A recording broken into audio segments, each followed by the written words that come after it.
Welcome back to 8482 Media. Today I'm going to quickly show you guys how to join a private Facebook group on Facebook. So very simply, you want to make sure you're on the home page, and then we're going to scroll to groups. Type into the search bar. Let's say I'm looking for a place to rent, so I'm going to type in renting apartments. So now, spell that incorrectly, but now these are the groups that are available for me with this search.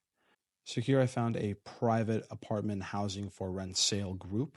So it's private, right? So I'm going to click join, and now it's going to be pending. But before my approval will be sent over, I actually have to answer a few questions. Once you answer these questions, all you have to do is click submit. And then once you do that, in 12 to 24 hours, the admin will respond. Most likely you will be able to join, and then you'll see on your notifications that you've been accepted.